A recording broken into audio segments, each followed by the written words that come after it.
লালমনিরহাট জেলায় বৈষম্য বিরোধী ছাত্র আন্দোলনের কমিটি গঠন হয়েছে।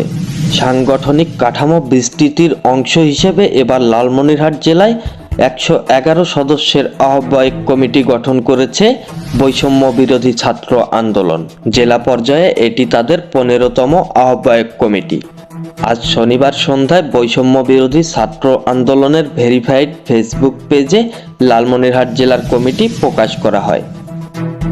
সংগঠনের আহ্বায়ক হাসনাত আব্দুল্লাহ ও সদস্য সচিব আরিফ সোহেল 6 মাসের জন্য এই কমিটির অনুমোদন করেছেন। কমিটিতে নর্থ সাউথ বিশ্ববিদ্যালয়ের ছাত্র শামস বিন শাহরিয়ার নাইমকে আহ্বায়ক, লালমনিরহাট সরকারি কলেজের মোহাম্মদ হামিদুর রহমানকে সদস্য সচিব, রংপুরের কারমাইকেল কলেজের ছাত্র সবুজ মিয়াকে মুখ্য সংগঠক এবং বগুড়ার সরকারি আজিজুল হক কলেজের শিক্ষার্থী ফারজানা প্রীতিকে মুখপাত্র করা হয়েছে। এছাড়া কমিটিতে 12 জনকে যুগ্ম আহ্বায়ক, 8 জনকে যুগ্ম সদস্য সচিব, 13 জনকে সংগঠক ও 74 জনকে সদস্য করা হয়েছে।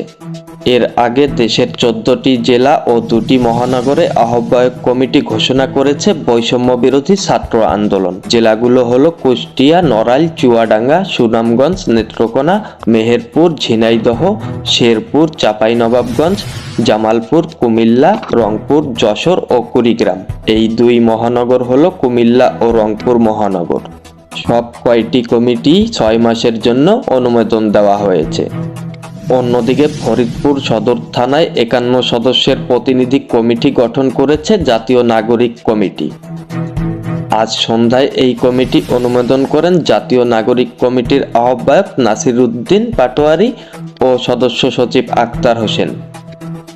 8 নভেম্বর রাজধানীর যাত্রাবাড়ী থানায় প্রতিনিধি কমিটি গঠনের মধ্য দিয়ে জাতীয় নাগরিক কমিটির সাংগঠনিক বিস্তৃতির কার্যক্রম শুরু করা হয়। সর্বশেষ ঘোষিত কমিটি সহ এখন পর্যন্ত দেশের 27টি থানা ও উপজেলায় জাতীয় নাগরিক কমিটি গঠন করা হয়েছে। এর মধ্যে ঢাকার 17টি থানায় কমিটি করা হয়েছে। অন্য 10টি থানা ও উপজেলা ঢাকার বাইরের। Anisul Islam Rajib, update news, online desk, Lalmonirhat.